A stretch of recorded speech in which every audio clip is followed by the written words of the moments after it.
Assalamu alaikum wa rahmatullahi wa barakatuh. Today we will continue working with the Cavalier poetry, and we want to focus today on a new poet whose name is Andrew Marvell. Andrew Marvell is one of the metaphysical poets, or the Cavalier poets. Now, as I mentioned previously in our class, we said that the metaphysical poets are the same as the Cavalier poets, but the Cavalier poets are actually supporter of the king. So let's go ahead and examine the poem that Andrew Marvell wrote. Okay. Now let's first start with some information about our poet Andrew Marvell. He was born in 1621 and died in 1678. He was an admirer of Cromwell, and Cromwell is known to be a religious man. He's and a devout reader of the Bible and a supporter of the Puritanism. Puritanism, if you remember, the Protestants who actually controlled the parliament and were against all pleasure or joy in the country. They wanted people not to enjoy their time, but to keep reading and in the Bible and educating themselves and praying to their God. Okay, now educating themselves in religion, okay? Now, Andrew Marvell, though he was an admirer of this person, religious person, he was in private both humorous and civilized. Okay, so neither a cavalier nor a metaphysical poet, okay? So he wasn't a cavalier, it means religious or supporter. He didn't show that he is a strong cavalier poet, religious or supporter of the king, nor a metaphysical poet focusing on, so he was in the middle between. Marvell, like Milton, stands alone and towers over the poets of the period. Marvell was educated at Cambridge. Now, after the Restoration, this is a period that we will talk about later, he was elected member of parliament and wrote satires and pamphlets attacking ministers and Charles II himself. إذن كونه كافالير poet لا ما كانش بهذه القوة لدعم الملك، بالعكس كتب هجاء في الوزراء والملك نفسه. Most of his poems were not published until 1681. 3 years after his death, Marvell admired Milton greatly and wrote in the defense of his Paradise Lost. Now, the poem that we will discuss today is called or titled To His Coy Mistress. Marvell takes up the theme of the brevity of life. If you remember,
إيش؟ كملي. ذكرنا سمعت بابا. فكرت أبوك بدي أشرب مي، عجبك؟ بدي سمعت بابا. هدول؟ شرفني. ولا قصدك اللي هيك؟ أي حاجة عشان بشرح مش عارفة قصده اللي في الكرت في العلبة يمكن اللي اشتراها. ما هو شو يرفع شنطته يا بنت الحلال؟ قولي له اللي طبه ولا خذي هاي السماعة.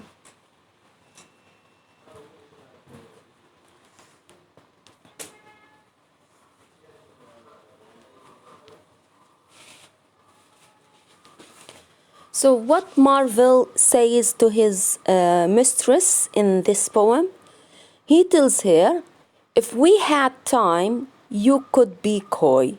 Okay? Coy here means shy. If we had time, you could be coy. But we don't have time.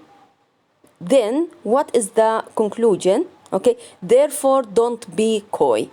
Okay? Did you understand this? لو كان عندنا وقت بإمكانك أن تكوني خجولة، ولكن لا يوجد عندنا وقت، لذا لا تكوني خجولة. Okay? So the idea is that he is using the logic to encourage her to fall in love with him. Okay. The poem is shaped like a time bomb, ready to go off at any given moment. The tick-tock constantly reminding one of the brittleness of life. Brittleness here means the shortness, okay, or the brevity. So he is presenting his poem as if it is a time bomb. يعني وكأنها ساعة قنبلة مؤقتة. Okay? It means that the whole life is like a time bomb and it is about to explode and we will disappear from this world. So we don't have time. ما دامها قنبلة موقوتة يبقى ما عندنا وقت، حيجي لحظة وتنفجر فيها، والمقصود فيها here of course is our death. Okay? So with his poem he's trying to remind his mistress that their life is short and there is no time for her to be coy or shy. Now the poet is very eloquent in his solicitations، يعني في الأفكار اللي بقدم لنا إياها solicitations، الحجج اللي بقدمها، and he uses the extremely unusual exaggerations, okay, made fashionable by John Donne. طبعا of course here we are talking about the conceits, okay, but in spite of the wit, Marvell's fear of the nothingness after death emerges. يعني رغم ذكائه رغم أسلوبه إلا إنه مش مجرد إنه he just want to fall in love to enjoy love, but he is thinking about the life after. When you sleep in your or lie in your tomb for long time. Okay? So read this line, it's from the poem. And yonder all beyond us lie, deserts of vast eternity. يعني وفي انتظارنا صحراء أوكي صحراء واسعة أوكي من اللا أبدية، يعني أبدية الصحراء هذه. It is the pagan Roman poets' panic of the long sleep after death. So his line, this line, shows that he is not focusing on the Christianity, okay? It's not part of the religious, because if you remember, in Christianity or in Islam or Judaism, we have a life after death. But for Marlowe,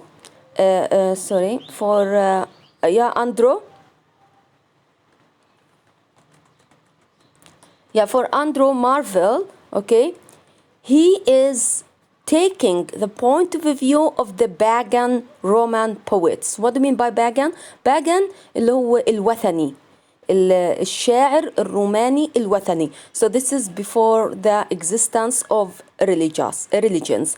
So in the past they used to think that there is no life after death and that we will just stay in deserts of vast eternity.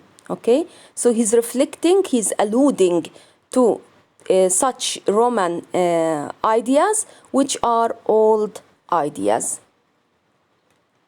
Now here is the poem. I will let you listen to this poem and then we will start discussing it.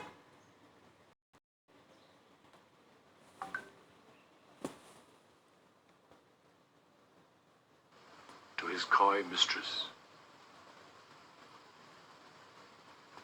Had we but world enough and time, this coyness lady were no crime. We would sit down and think which way to walk and pass our long love's day. Thou by the Indian Ganges side shouldst rubies find. I by the tide of Humber would complain.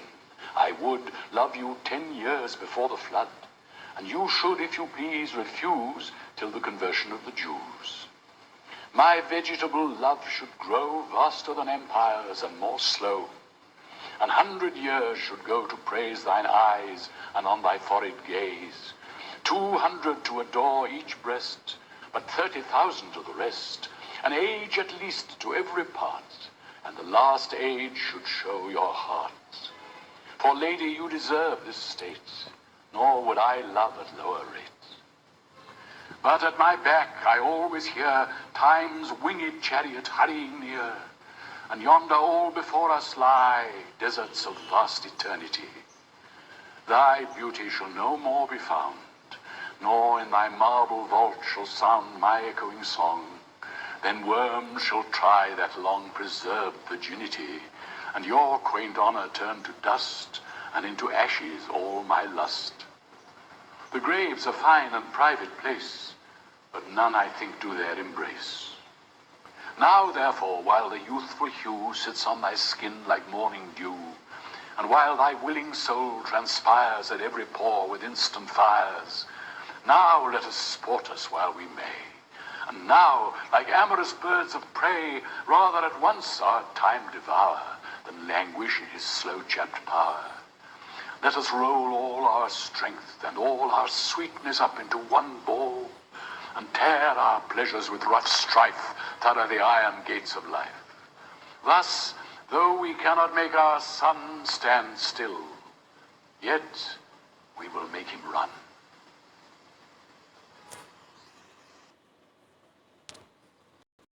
Okay, I hope you enjoyed listening to the poem. Now let me come to the poem, read it and explain it for you. I will explain part of it because it's divided into 3 parts, okay? In the first 2 parts, he is trying to convince her why she should actually abandon her coyness, and in the last one, he will talk about their love. So let me just add in this video to talk about the first part, and I will leave the second part to the second video, okay? So let's start. Had we but word enough and time, this coyness lady were no crime. So here, he is telling her, if we had enough time, your coyness wouldn't be a crime. So he compared her coyness to a crime. He considered it as a crime because with her coyness, she's killing them both, okay? She is wasting their opportunity to enjoy their life. Now, we would sit down and think which way to walk. إذا بحكي لها لو كان معنا وقت كان خجلك هذا ما اعتبرناهوش جريمة. Okay? وكان جلسنا and think which way to walk وفكرنا كيف يعني بدنا نمشي علاقتنا. And pass our long love's day ونقضي أيامنا الطويلة في الحب. Though by the Indian Ganges side, thou by the Indian Ganges side shouldst rubbies find وخليتك تتمشي بجانب نهر هذا في الهند أوكي وتلمي الأحجار الملونة اللي على جنبه. I by the tide of Humber would complain وأنا أقعد بجانب نهر همبر برضو في الهند وأشكي إنه أنت مش قابلة حبي. I would love you 10 years before the flood وكان حبيتك 10 سنين قبل الطوفان. طبعا this is an allusion. This is an allusion to Noah Noah's time. Noah يعني نوح. Okay. The flood during Noah's time. فبيحكي لها شوف قديش يعني لو معانا وقت كان من قبل الطوفان ب10 سنين بديت أحب فيكي على حد ما تقتنعي. And you should if you please refuse till the conversion of the Jews. وانت ضلك رفضي فيا لحد ما يتحولوا اليهود للمسيحية. تخيلوا till the conversion of the Jews. فهو بيحكي لها كان أنا حبيتك 10 سنين قبل الطوفان، ومن ال10 سنين قبل الطوفان لحد ما يتحولوا اليهود للمسيحية براحتك ضلك رفضيني. My vegetable love should grow. خضار حبي. الله العظيم خضار حبي. So this is a conceit actually. This is a conceit because this is it's a metaphor. طبعا the conceit is a metaphor, but this is a strange metaphor because he actually embodied his love as vegetable. Okay, so he told her يعني خضار أو أعشاب حبي should grow يجب أن تنمو faster than empires and more slow. وحتصير أوسع من القارات من الإمبراطوريات وببطء يعني بشويش رايحة تنمو. أوكي لأنه معي وقت أحبك براحتي.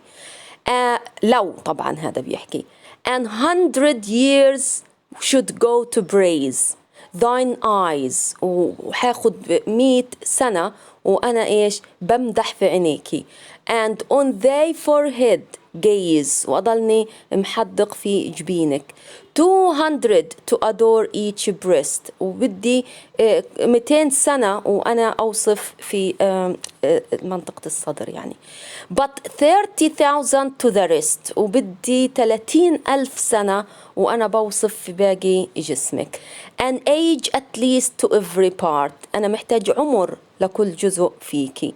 and the last age should show your heart. وآخر عمر خلصت وأنا بوصف فيكي وفي شكلك وفي عينيكي وفي كل إشي فيكي. وآخر عمر لأنه أعمار هو بده آخر عمر بده إياه يركز فقط على قلبها.